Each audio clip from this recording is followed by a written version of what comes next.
Thank you. While we get situated here, and I see Chandana's online. Hello. We have the option. You can all put your name in for a raffle, by the way, for the rest of today and tomorrow. So I pulled 2 names from it, and I think they might be here, at least one, hopefully. I'd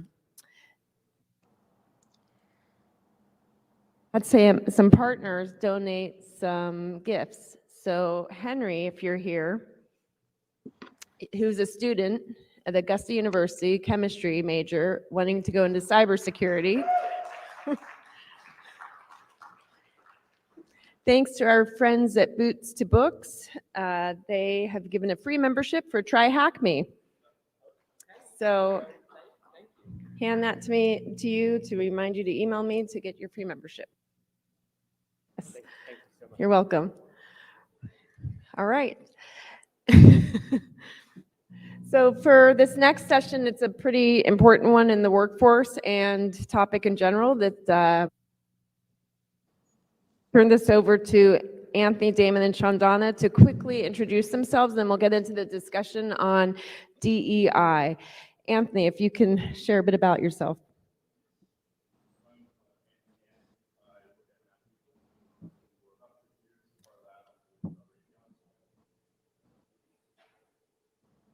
Green.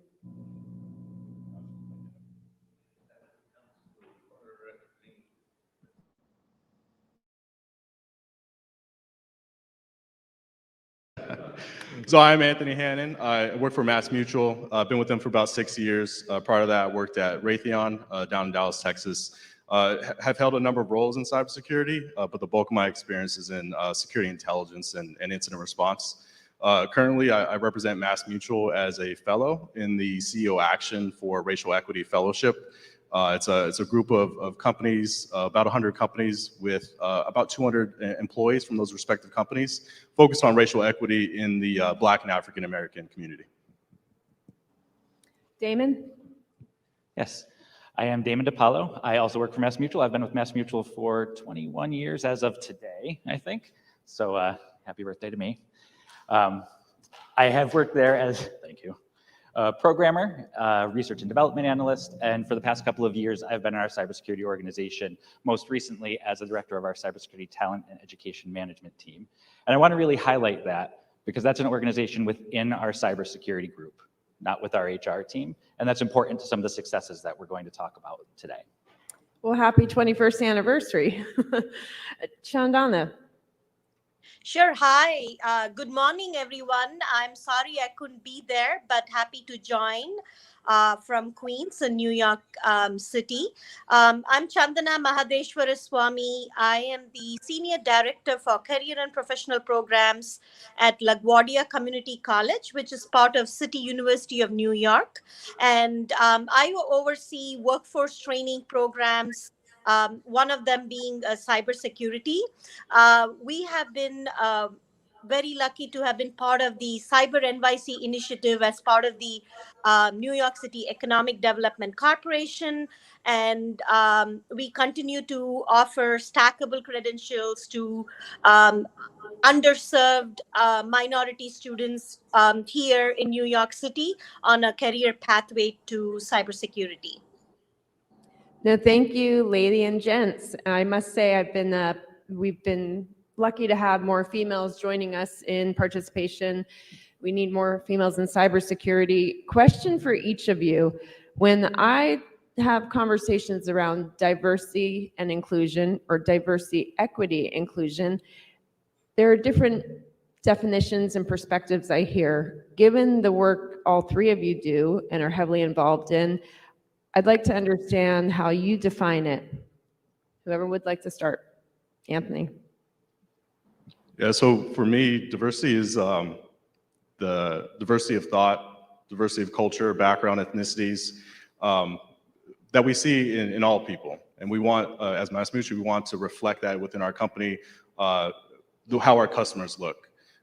Equity is the treatment of people, the access that they have, the opportunities that they're given, the promotions, the advancement opportunities that they receive. And then inclusion is really creating that environment that promotes all of the above, where people feel welcome, they can bring their whole selves to work, They can be heard. They are valued as individuals for the work that they do, the thoughts that they have, the way that they think. So for me, that's what DEI means. I think, that was very eloquently stated, and I agree. The only thing that I would add to that, because across the board I agree with what Anthony said, is when we think about equity, it's important to differentiate that from equality.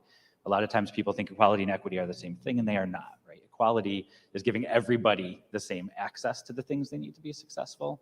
Equity, to build what Anthony just said, is giving people what they need to be successful, what the individual person needs, because everyone has different needs. So that key aspect of equity is important to understand as you're building out DEI programs, so that you don't think you can build something blanket that's going to help everyone. You have to build things that can be tailored for the individuals. Chandana. Sure, absolutely. I think I would agree 100% with my co Anthony and Damon. From an education perspective, and located in New York City, especially Queens, where we have one of the most diverse populations.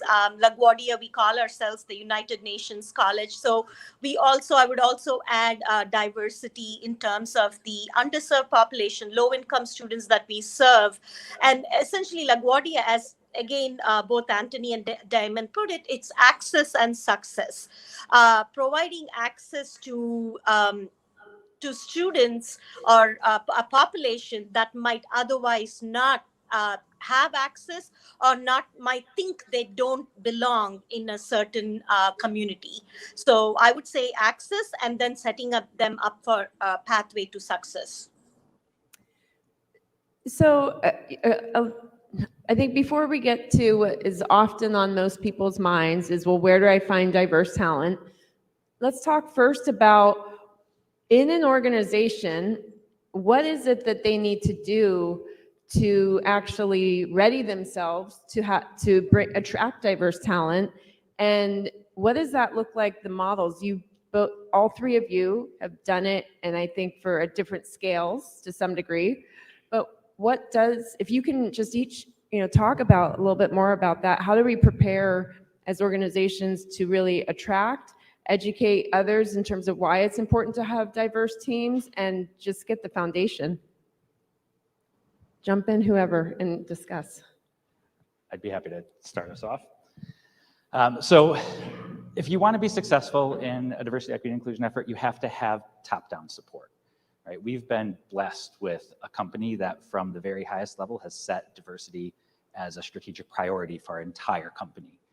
And that's really been pivotal, because it then enables you in your individual organizations to take the steps necessary to be successful, to start building the representation that we were hearing about earlier in the day, to start approaching how you hire differently, removing artificial requirements like degrees for careers that maybe don't need them, and being able to focus on approaching the workforce differently than you're used to doing through your traditional HR pathways. And by having that high up support for that, you can start to take those steps and start to really try to disrupt what you do, because you have to disrupt how you hire, how you approach the workforce, how you engage with the workforce if you want to be successful at getting a diverse workforce. I always tell people when we're having these conversations, if you fish from the same pond, you're going to catch the same fish. But that pond is all you know, so you keep going back to it, right? So we have to mix things up a little bit. You have to take a step back, look from the ground up at what it is you are hiring for, what it is you are saying that you need in those positions in order to be able to hire, and then start building into new pathways for attracting that talent. Yeah, what I would add to that too is that education is a big piece of this too, right? You can say diversity, equity, inclusion is going to be important for your company, but if you don't educate the leaders from the top down about why it's important and how we're going to make it a priority for your company, you're not going to be successful. So some of the things that we've done at MassMutual is having pathway programs through Degree, talking about what it means to be anti-racist. Some of the hardships that the Black and African American, Latinx, Asian American, LGBTQ plus communities go through, right? So we can learn as individuals more about these companies and take that back to us at work, so that we know. From the fellowship perspective of what we're in, One of the solutions I'm working on is connecting more and getting more support for historically Black colleges and universities. And a big piece of that is educating the companies about the quality and the talent that HBCUs produce, right? It's never been about a lack of quality, lack of talent. It's been about a lack of attention, a lack of awareness, a lack of education. So that's a huge first step that you need to take in terms of educating your company, your organization about why this is important.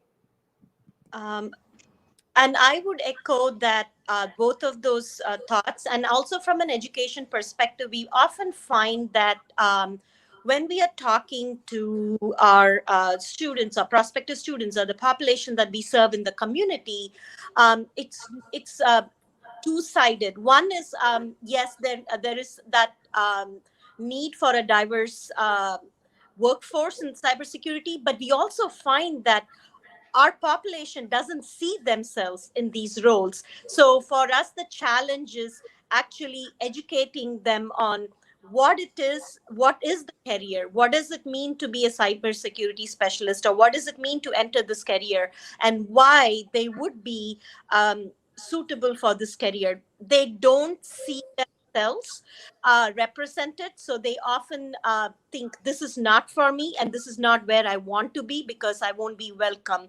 So I think educating on both sides, one is from the the industry perspective, but also from the community and the population that we serve here, for example in CUNY at LaGuardia, is really talking and about the career pathways and encouraging them to see themselves in this area. And I think this is interesting because you come from the education side and give us that perspective, and Anthony and Damon in the workforce, but also with where you sit in the workforce in MassMutual, but you as a fellow for an organization. Can you share more about that? Because it has a lot to do with that organization and the CEO and top down being part of it, and then designating folks to really go in to make this happen. Yeah, it's about being intentional, right? And leading and kind of putting your money where your mouth is, if you will. In terms of the fellowship, I am still a MassMutual employee, still compensated by MassMutual, all that stuff, but for all intents and purposes, MassMutual isn't getting the same amount of cybersecurity work that they were getting before, right, from me, because I'm fully dedicated to this fellowship for 2 years. And there's 5 other MassMutual employees that are in the same position as I am. And so that's a big commitment, right, to still pay individual salary benefits, whole 9 yards, but we're focused on racial equity for the Black and African American community. So I think with anything, it's about being intentional. Focus on diversity, equity, inclusion is not a recruiting tactic, right? It's about building relationships, being intentional, and showing that you actually care about these communities. Yeah, I agree with that 100%. I think intentionality, when Anthony and I were talking about this presentation and how we were going to approach it, intentionality was the theme that kept coming back. So understanding some steps that you can start taking and starting to be really focused on doing them very purposefully, working with your HR organization. Our human resources organization is fantastic. I mean, we went to them and said, listen, from now on, we need your support in helping make sure that every slate of candidates we have for every open position that we ever post is full of diverse, qualified candidates, not diverse candidates that have no chance, diverse, qualified candidates. Find us the best talent. They were on board. Right? They were there for us because at an organizational corporate level, we all understand the value of diversity and the innovation and creativity that it breeds in your organization and how it makes you better. So really having it ingrained throughout our entire corporation has been what has helped us to keep moving forward. Chandana, and again, I love this panel because we talk a lot about we need industry input, these guys right here, to education and vice versa, right? So on the education side, and when you are talking to organizations or maybe in underrepresented areas and you want to help place students who are diverse, what have those conversations been like? And then what are some of the efforts that you've been able to do on the education side, as well as any struggles maybe you had initially in talking to some employers and where hopefully you help them to see things differently and be more open to diverse talent? Absolutely. That's a great question. I think we have been successful in initially. It was it's always that initial struggle trying to make those connections and connecting with the industry, but once we were able to do that, it's just like Anthony and Damon mentioned, it's been we've had really great response from the industry in terms of who they're looking for, what they're looking for, and how we could really make those connections and pipeline, as Damon mentioned, qualified candidates, diverse qualified candidates to those career pathways. I would say one of the challenges, and in all honesty, has been the, realistically, the stigma of being a community college. Sometimes that was the biggest barrier initially for us, because people want to talk to somebody from a four-year college, or are not really certain about the quality of the programming or even non-credit certifications. But as we built that network and as we started engaging with our industry partners and really involving them in the process of even building out programs, so they understand that these programs that we are building are not just isolated, but they're actually aligned to what the industry is looking for, the industry needs. And I think that made a big shift in their attitude and the understanding that we are really in this, we are interested, and we want to ensure that our students are successful, and so are our partners in their hiring needs. So I think that was an initial challenge that we were able to kind of break through. But we have really expanded in how we are engaging with our industry partners as well. We have an advisory council that meets every 3 months, and we actually go into it where we recently did a couple of T profiles. We asked them, what are the technical skills? What are the employability skills? Who are you looking for? Who is your successful candidate? And we have taken that feedback, and we consistently update what we are doing as part of the training program, and building pathways, not just to career pathways, but also building credit articulations with our associate's degree program. So the students have that opportunity as well.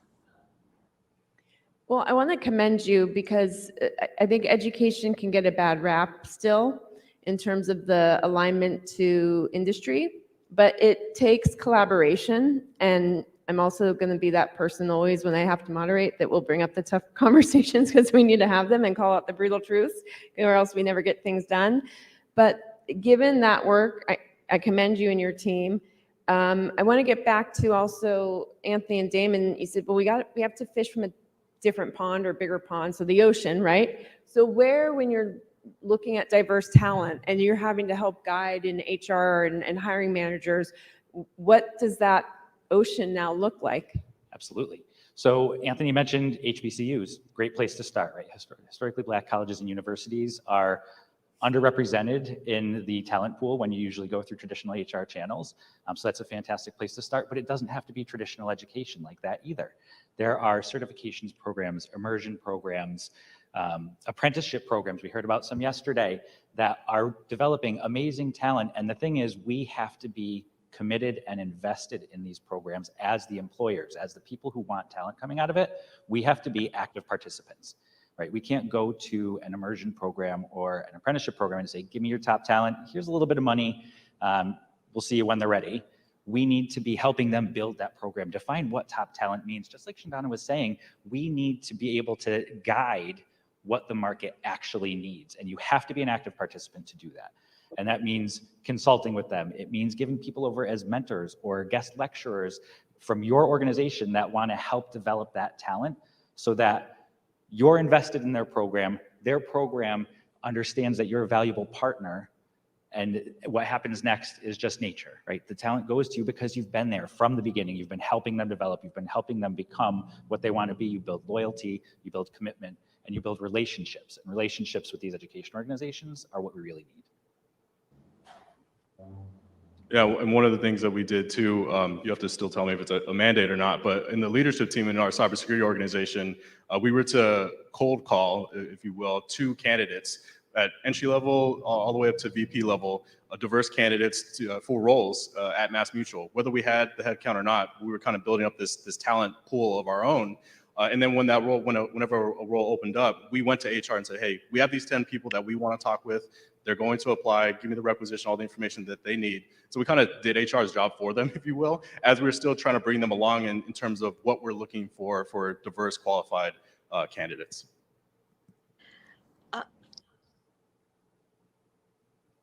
Can I add a follow-up? Is that okay? Sorry, you were gonna say something? Yeah, I just wanted to add something, one more thing, if that's fine. Oh, yes, please. Another thing, as Anthony was talking about the, the different aspects, another thing we have done is, it may seem something that everybody does, but we've been very intentional about it. We often put together career panels and experiential learning opportunities for our students. But what we do is we bring people in from a diverse group of, not just within cybersecurity, a diversity in the career pathways itself, but also students can see themselves, because that's often a problem. We can talk about it, but if they don't see themselves, then they are not encouraged. So that's just something I wanted to add. I love that, by the way, because having those students, and especially I think, at least from the mentees that we have who come from diverse backgrounds, sometimes their confidence lacks based on what they've been hearing from employers who may not be as diversity accepting, and to help boost them up and put out that diverse talent and their skill sets and why their backgrounds are imperative, especially in cyber, is key. I think you were going to say something. Yeah, and just to add, that doesn't only have to be directed towards students. We do the same thing internally within our organization, because, as we've been talking about, once you get diverse people in to most likely your earlier in career positions, they need to have pathways and be able to see themselves growing in that organization and becoming the leaders, becoming the higher level engineers. And if they don't see that pathway, they're going to leave. So we do the same thing. We have panels and we have discussions, and we have people from across our organization talk about their career journeys to our organization, to let people earlier in careers see different pathways and how you can get through cybersecurity to your goals, even if you come from a diverse background, even if you come from a place traditionally where you maybe don't see yourself represented in the higher levels. We're also in a really good spot. We have our Chief Information Security Officer is a woman. Her entire SLT staff is a woman. When you look across our leadership team, we have a pretty good amount of diversity. We're still working on it, because I think it's always going to be something that you're going to have to work on as the environment around you changes, as the population changes. You want to stay kind of tied to what that looks like. But the very intentional actions we've been taking have been paying dividends, and we have an amazing staff of diverse leaders that are able and willing to get out there and talk to people and help them see that representation that they crave. So, question for Chandana, and then it does come back to you guys in a different perspective, but we have another good friend who couldn't be with us today, very much focused on helping to get minorities in cybersecurity, who these guys know is also on the board of ICS Squared. You guys heard from Claire and team earlier. In working with those students or career seekers who come from the diverse backgrounds, oftentimes too, we've heard from them that they won't even apply to a company if they don't seem diverse, just from what they read online or the website, right? So what kind of message, or I guess, beyond the marketing, but what is it that we as organizations need to do to communicate to make that organization and the public face of our website and any online presence open to attract that diverse talent? Because I think that can be pretty specific, right? And I guess for Chandana, have you had to help with your students in terms of having them ask organizations certain things if they feel that they're getting mistreated, or do they bring it up? Because I think it's important on both sides that the career seekers or job applicants are holding the others accountable too. Absolutely. That's a great question. So I think one of the ways we address it is, as I mentioned, even prior to them, as they're even prior to even applying to a program, we hold these career panels. We bring in all these experts and industry folks from the and ensure that it's a diverse representation. And so that's one way. I think that's the first time they're actually engaging, and I think that's a really good place to capture that. That connection. But throughout the training programs, that when we offer this, we don't just focus on the technical aspect of it. It is important. The technical aspect is important. That is what they need to do in their jobs. But we also work on what we call the 21st century skills. We bring in a lot of experiential learning opportunities. And again, this is where we want to ensure that being very intentional of who is going to be, like it was mentioned, who is going to be mentoring. Do they reflect the students, do they reflect the community? I think that's very important. But we also want to empower our students. So as part of those employability readiness skills, we teach them, we don't teach them, we work with them on that confidence and really talking for themselves. And we can get them there, but after that, they have to be able to talk for themselves. They have to be able to advocate for themselves. So really be ensuring that students are receiving that message from us is, I think, very important for us. If we ever hear back, we have been very lucky because we have been able to connect our students to great employers. But if we ever hear back from the students about any of these issues that you mentioned, we would coach them. We have career coaches, we have other coaches that can really support them on how they can work through these concerns and issues. So MassMutual, then, what about for showcasing from the online presence outwardly, what steps have you all taken, or what has been working, and how have you had to adapt? Yeah, I think it goes back to being intentional, right? And it goes beyond just the marketing piece and the diversity, equity, inclusion page that you have on your company website that everybody else has. That kind of stuff is kind of table stakes, but what are you actually doing, right? Again, going back to the fellowship, where are you putting your money? What types of statements as a CEO are you making, not just internally to your company, but on your own social media site? Our CEO, Roger Crandall, makes a lot of statements when it comes to DE&I. And so it goes back to just that intentionality and making sure that you're aware of the environment and the communities that you play in. And it's not just the MassMutual community or Company X community. All of your employees have their own respective communities that they go home to at night. And what are they facing? What are they dealing with? What are they bringing to the office on a daily basis? And how can your company influence that? And again, being intentional about impacting positive change. I just want to add to with what Chandana said. I love that aspect of the 21st century skills because as companies, it's on us, right, to make sure that, again, we're creating that inclusive, equitable environment for students or anybody coming into the workforce to be successful, understanding their backgrounds, what they need to be successful, providing the training, the resources, the support they need, so that way we're developing talent, but we're also holding on to talent, and talent isn't walking out the door.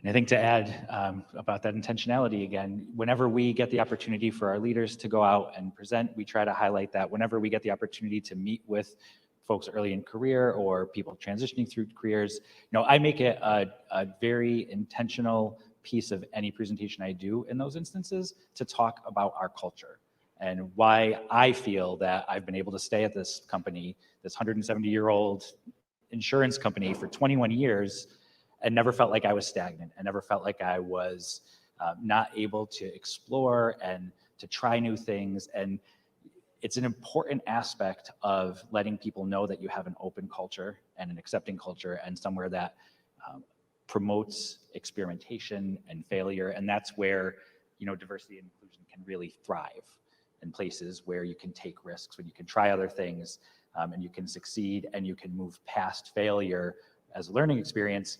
I find that tends to resonate with the people I talk to and tends to kind of bring them into what makes us great in my mind and what really attracts people.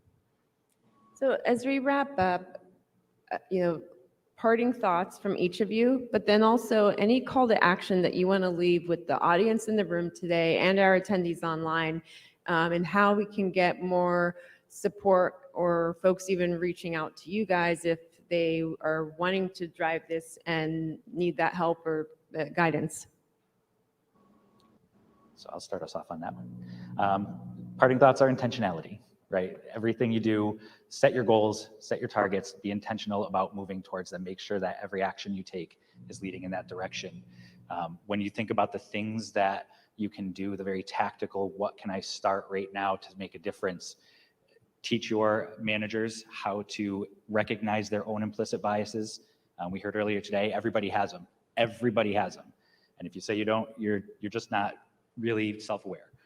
So understand your biases, help your leaders understand their biases, help them understand how to interview and recognize when their biases are coming into play so that they can make smart decisions that push those out of the way.